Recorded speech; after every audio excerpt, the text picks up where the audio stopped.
Hello. This is Sergey and Dusty from Japan. You can see out my office window there's a beautiful hotel sign from the building next door.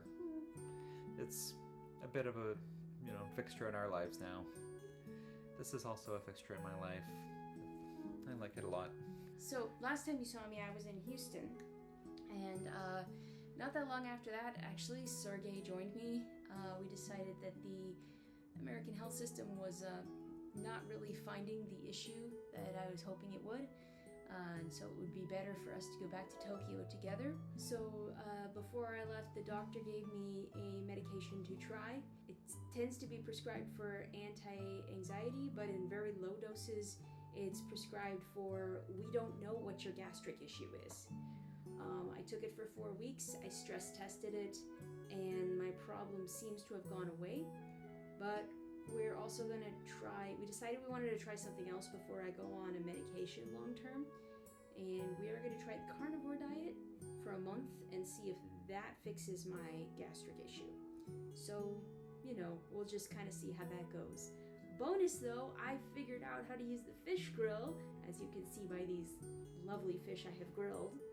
They were delicious. Mm-hmm. Some of them though, I definitely don't want to do again. The whole fish, too many bones, and I had to clean some of the whole fish, which I can do now, but it's kind of gross. Luckily, the Japanese supermarkets sell many different kinds of fish fillets, which are delicious and ready for grilling. Oh, and by the way, in case any of you forgot, most Japanese apartments, unless they're like ultra high-end, will not have an oven. But, you have your normal stovetop, and underneath it you have a little fish grill. It's only about, yay big. Smaller than that. Smaller than that, probably. And it's like a rack that pulls out, and there's like an intense gas fire inside, and it's, you can, if you're a Japanese person, you probably like put a whole fish, including the head, on a rack in there and cook it all. Yeah, it's essentially a tiny broiler. And it does great. A bit small, and you can't control the temperature exactly the way you would with an oven, but it's like an intense heat that can sear the fish real good. Like if you're a Japanese person, you might do a whole fish, but we prefer fillets because, it's easier to eat. Yes, and we've recently got an air fryer. So I will be learning to cook with an air fryer also, which is basically tiny convection oven. So really cool thing happened not that long after we came back. We were actually walking back from lunch, and then I went off to look at a butcher shop. When I came back, Sergey has been waylaid by 2 Japanese ladies. So they approached me and in pretty good English, actually, asked if I, had some free time, so I wasn't sure what that was about, They were starting a YouTube channel in order to promote a particular traditional Japanese craft. Well, I think traditional Japanese crafts in general, starting with a particular one. And they were wondering if I could participate. They were looking for anyone who seemed like a foreigner, I guess, because they have free time and money. Mostly free time, yeah. At which point I walked up. At which point, Dusty approaches, and I kind of insert her into this because she's the craft person here. And I'm like, totally, yes, I can come with you.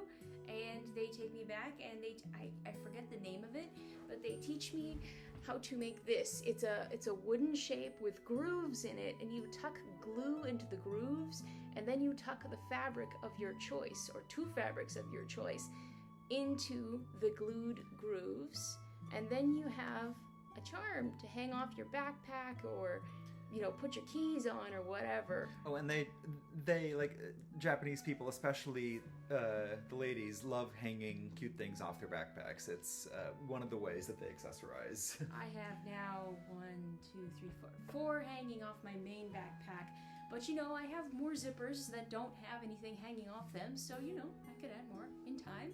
And how long did it take to make that? That, I'm not sure. Definitely less than half an hour, because that's a pretty simple shape. These shapes can get really complex. Like full-on, I think they call them Daruma dolls, can be made of this, or really complicated shapes where you tuck in a lot of different kinds of cloth. But it's a really cool. I definitely messed up a little bit. You can kind of see down here it's not perfectly tucked in. that little bit sticking out. That shouldn't be sticking out. If I did this 3 or 4 times, I feel like I would get the knack pretty easily. It's really cool. So that was something that doesn't happen every day. Mm-hmm. Have you thought about going back and doing another craft with them? I'm shy. Also, another cool thing that happened is we passed the N5, and again, for those of you who don't remember, the Japanese government actually runs a series of foreign like exams in the Japanese language for foreigners. Like, actually, many governments do this. Like, the U.S. government does one or several, I think. It's just, like, if you were born there, you probably never would have heard of it. But anyway, Japanese government runs this test, and there's 5 tiers. The N5, they call it, the lowest tier we took a few months ago. Within the last month, we got the results that we both passed. So that's 1 down, 4 to go. As we step up our Japanese proficiency. But this is, like, unfortunately still low level. The biggest bar to our progressing right now is our ability to parse what we're hearing. Oh, so the test does have, like, reading comprehension and listening sections both. So here's an example of a reading comprehension. Like, that would be typical for the test that we took. In the future, like, we're still right now doing private Japanese lessons with a teacher from that same school we were attending before. And it's been great. She's been great. She graciously accommodates us when we need to be somewhere else and do our lessons on Zoom.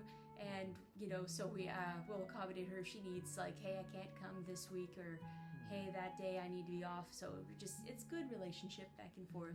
Yeah, she sometimes goes on vacation. We're gonna go next week, I think. Mm-hmm. No, this week now. Like, we're in the last couple chapters of the textbook that we're in now. Mm-hmm. As soon as we're done with that, I think we want to try changing tracks and watching some Japanese, like, animated movies for kids. And at least I intend to go through, like, meticulously sentence by sentence, like, pause after the first sentence and ask myself if I understood, and then do a few more sentences and repeat. A lot of words and grammar patterns both I'll probably know, but it's one thing to know it in a textbook. It's quite another to, like, hear someone say it and like, recognize and interpret properly.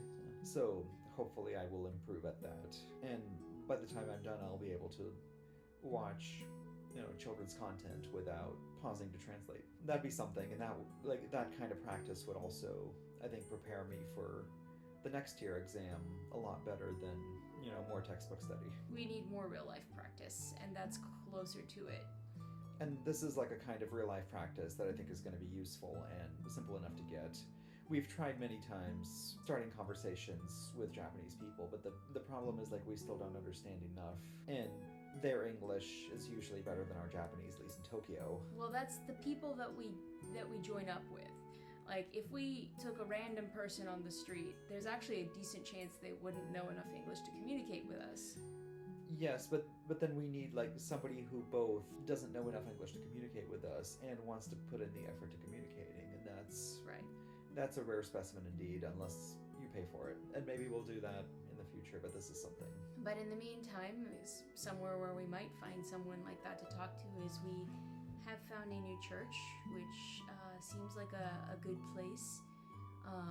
It's called Awakening Tokyo. We actually met 2 new friends there from Brazil. So if you think learning Japanese from English is hard, try learning Japanese when English is your second language and all the good textbooks are written in English. But they're doing impressively. The husband can actually, despite having been here only a few months, he can speak and understand, I think, better than either of us. Oh yeah, and his wife told me that he, like, just sat down for a few months and just got it. And that's I'm stunning. jealous. Like, because we've been at it a lot longer than that, and we have a lot of textbook knowledge, but it's quite another thing to do rapid fire exchanges. Exactly. When, somebody asks you something and you don't know, like, every other word, and you have to very quickly guess. It's much easier to reply because you can shape your sentence to accommodate the words you know and often get the point across. Mm-hmm. But the other side, like, even when they're trying to speak simply, they have no idea which words count as simple and which ones don't. And no wonder. Or which ones your Genki textbook has covered. And which ones it hasn't, or you haven't learned yet, or you've forgotten. Or you haven't heard at all since that time 3 months ago you learned it in a textbook. Or you've heard it, but you didn't hear it in that conjugation for a really long time. Yeah, that's... Like, the same word can sound very different depending on the different conjugations, which have radically different meanings. Unlike English, Japanese has many conjugations, probably dozens, and relies on them to carry a lot of meaning. Like, trivial example is, if you, like in English, you'd say want to eat, like, there's like a verb eat, and you can modify it with want to say that it's something, you want to do rather than something you're doing. In Japanese, that would be a conjugation. You have the verb to eat, taberu, and you could conjugate it, tabetai. It's the same word with a different ending. And don't want to eat is tabetakunai, right? Tabetakunai, yes. Tabetakunai. Yes, so then it's the first conjugation itself modified. And then did not want to eat in the past is Tabetakunakata. there you go, tabetakunakata. We could go on. And Yes, that's just one meaning. And that's like one trivial word with a few different conjugations, but really they're, And there are other conjugations that have it mean different things, like I plan to do this thing. Various and sundry other ones. That would, suggest like there's a conjugation that suggests an impulsive invitation. That, you might say, eat, but conjugated differently, just as though I'm inviting you, or declaring, my intention to go right now. Yeah, and there's another one that implies able to eat, which is different than to eat. It's like able to eat. Yeah, so like able to eat is one word, again in Japanese. And a command to eat is a certain conjugation. And that's taberareru. Oh, that's ability to eat. Right? That's able to eat. That's yeah. And a command to eat would be like just tabete.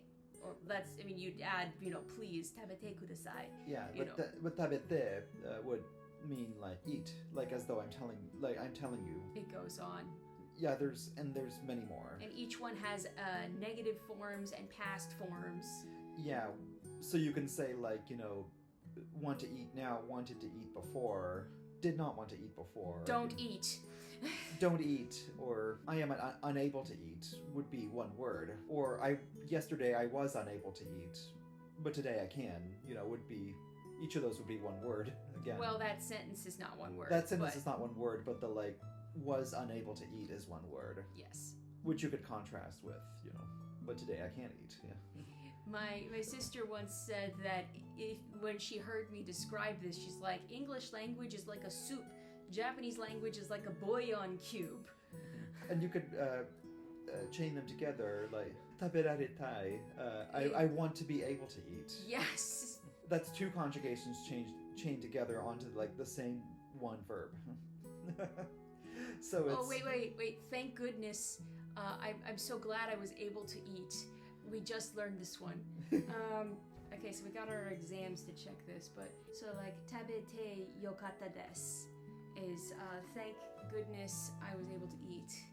Or thank goodness I ate. Or I'm so glad I ate.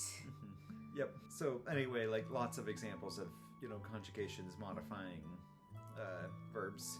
Oh, and by the way, like here is an example of an exam from class today where you can see Dusty made a perfect score. Again, just to show you the flavor of it. Oh, so on another note, we are planning to probably move out of Tokyo as soon as we decide where. The thing that really kicked us in the pants is like we're still having trouble sleeping in this apartment. 1 block away there is a building that is full of ambulances from which they deploy the ambulances whenever a Japanese person probably drinks too much at the izakaya and needs to be taken to local hospital. I mean, the medical care system here is great, probably better than in the US if you're an average person. But one of the downsides is, ambulances everywhere, and they will use their siren pretty aggressively. And even though we're on the 14th floor. And even though we're using earplugs. And even though all the windows are double paned, very modern. Despite all of those things, it comes through loud and clear. And on the average night, there will be a couple times, maybe 2 or 3. Sometimes, when we came back, there were like sometimes 5 or 6 a night. So it really varies, but it can get to be a lot. Somebody was probably drinking up a storm. But now we have decided that we may as well just, move somewhere smaller and quieter. That we have enough basic Japanese skill, not necessarily to be part of the, to be properly part of the community, but at least that we don't have to be tied to a language school, and that we can maybe find a private tutor or someone to talk to. Yeah, we're getting to the stage where like a mixture of tutoring and casual conversation is what we really need, rather than just like rigorous in-class time. And I think we can find that anywhere. I mean, in general, why do people live in big cities? Like, work is probably reason number 1. But there's also just like in general a lot more stuff. More restaurants, more businesses, more shops. Maybe better schools, maybe, if you have kids. But anyway, a lot of that doesn't apply to us. I still work from home. So as long as we can go anywhere, why don't we find a place that's more peaceful? Which was the end goal anyways. Yeah, we're just, like, this is what we'd always hoped for. We're just doing it a bit sooner because, well, the sirens have been a problem here. Yeah, it's still going to take us a bit of time because we want to finish out the textbook and the lessons therein, which will still be like a few more months. But once that's over and we have some more free time, we're going to start visiting a few small towns. We've gathered a bit of a list. So a few small towns for like a week and a half, and just kind of spend time looking around and seeing, what attracts us. And we'll probably, like, on the whole, we'll get a better picture of what we're looking for by going there and walking around. Yeah, that's the plan. We hope to visit at least 5 places, and then we may do a lot of that early next year.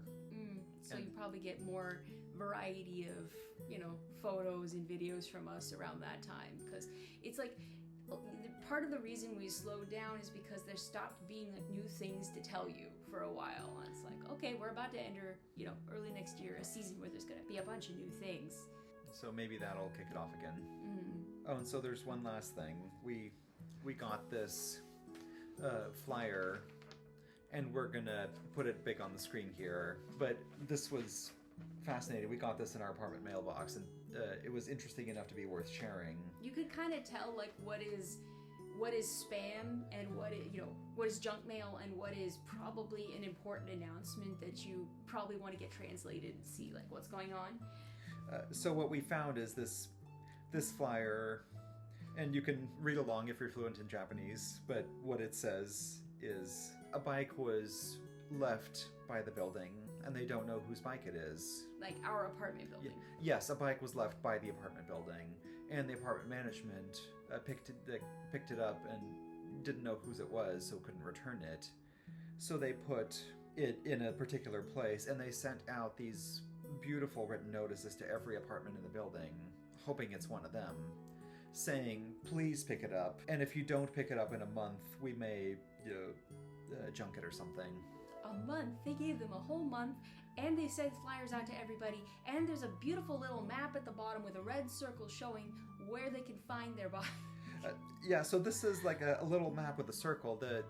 The apartment manager took the time to draw this for the flyer so that, whoever does it can anonymously collect the bike without having to go talk to her. He gets to like save face a little bit because he doesn't have to admit that he was the one who left his bike where he shouldn't have. So again, this is one of those like uniquely Japanese experiences you're not going to get anywhere else. It's like this kind of thing that makes me glad I came. It's like everyone cares, or most people anyway. I mean, you could say it's about honor and they're pretending, but I wish more people back home pretended to care. Sometimes pretending to care long term means you end up caring. You trick yourself. But that's what's been going on. It's been good, and hopefully next time we'll delight you with more varied photos of different small towns. Johnny.